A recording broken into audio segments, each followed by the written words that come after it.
Hello, my name is Jared. Now, don't confuse me for the Jared that you are currently seeing on screen. That's main character Jared. I am simply narrator Jared. You and I are just spectators as we watch the main character Jared try to overcome this difficult journey through the Sinnoh region. Now, just a quick reminder that this is a hardcore Nuzlocke, but it's my hardcore Nuzlocke, okay? So what that means is that Jared still abides by typical Nuzlocke rules, but now he is not allowed any items during battle, and he also has to stay on par with the gym leader, so their max is his max, okay? Now, the battle style will not be switched until Jared wins against the fourth gym leader, clearing the halfway mark, meaning the game should be more difficult. All that being said, we now begin a journey with Jared watching a news broadcast talking about something that I didn't really bother reading. Jared then runs to go greet one of his friends, Sian. Fun fact about Sian, this guy's entire purpose in life is to make Jared's life as miserable as possible.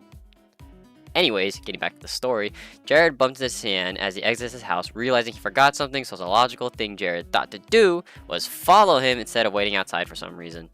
So Jared followed him back into his room, only to realize Sian is heading back out, saying if Jared isn't outside, he gets fined. So Jared follows Sian to the lake to try and find a mysterious Pokemon. Okay, one, they don't even have Pokemon, so this is already wrong. And two, Sian just wants Jared to get in trouble. Let's just say that. Now they get to the lake and see two people already there. They let two people leave, and then they proceed to walk in tall grass, by the way, without any Pokemon. Yeah. They investigate the briefcase only to be attacked by Wild Starly. Shocker. The briefcase busts open and out come 3 Pokeballs. Jared and Sian grab the first ones that are closest to them to battle the Starly. Jared ended up throwing out Turtwig as his partner, and the battle commences.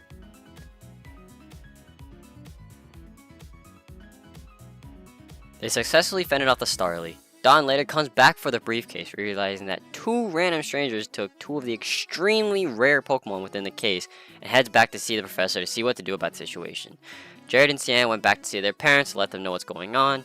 Jared's mom then gives him a pair of running shoes, probably Adidas or something, and tells him to go and talk to the professor in the next town over. Jared heads on to the next town and runs into Dawn.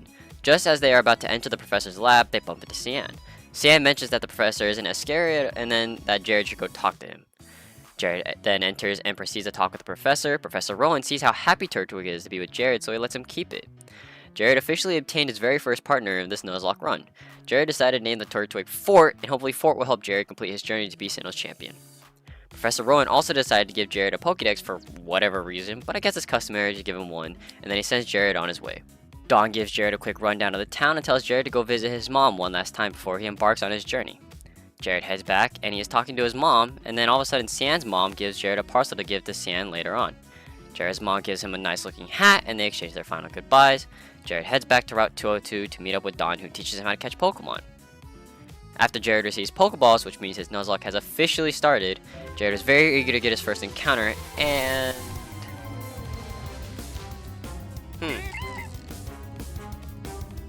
Okay. Well, that's fun.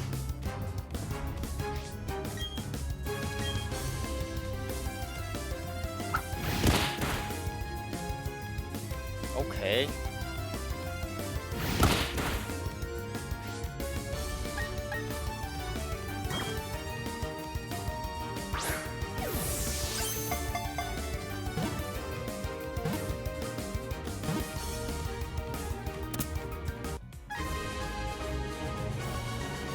So yeah, his first encounter was a Bidoof, which he named Crit.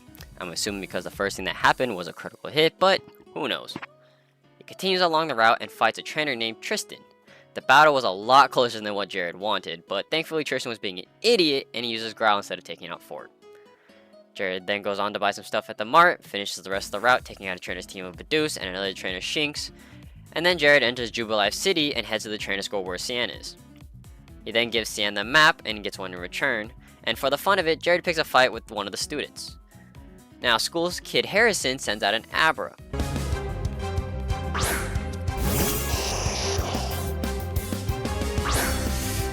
Now, if I remember correctly, this one is not very scary, unless it should be. Okay, what? Okay, what? Do you have hidden power?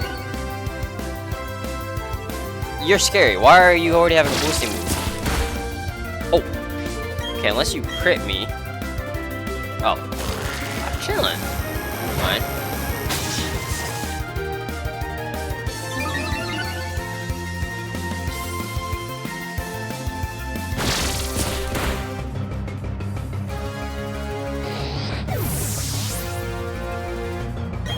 Turns out he was just in a little Timmy, but, you know, still surprising nonetheless. Jared headed out and meets the developer behind the Pokéedge. Jared then finds 3 different clowns hiding within the city and receives his very own Rolex. I mean, Pokéedge, my bad. Sad. Jared headed to Route 204 in hopes of getting his next encounter. He accidentally got caught in a trainer battle but made quick work of her Bidoof, and then he runs into the tall grass.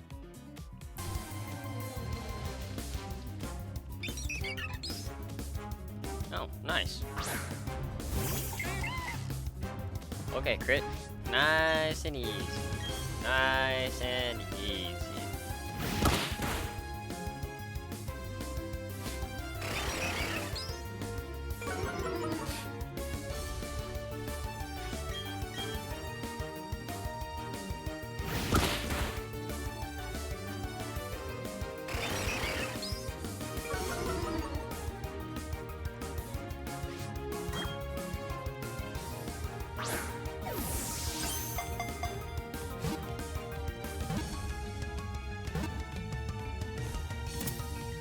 Flock the Starly is now a proud member of his team. With his upgraded team, he heads to Route 203 where sees Sian just standing there. I'm also going to do a play-by-play commentary for this battle for no particular reason. Anyways, the first matchup is Crit versus Sian Starly. Starly uses Quick Attack and Crit uses Tackle. The same moves are exchanged, but Crit hits just a little bit harder this time. Starly then uses Growl while Crit continues with Tackle. With Crit being low, Jared switches to Fort. Fort tanks the Tackle, and then tanks one more Tackle to finish off the Starly with its own Fairy Tackle. Chimchar is being sent out, so Jared switches into Flock. Chimchar uses Leer, while Flock uses Growl to counter it. Chimchar uses a very devastating Scratch, which nearly takes out Flock, but Flock uses Growl one last time before being switched out. Being in a tough spot, Jared decides to throw Fort back in. Chimchar uses Leer in the switch in, lowering Fort's defense. Chimchar uses Scratch, while Fort uses Tackle. Blows are exchanged, and Chimchar decides to go for one last Leer while Fort uses Tackle, putting Chimchar in kill range. Sian misplaced though and goes for a second Leer, giving Fort the knockout, and Jared wins the very first rival battle.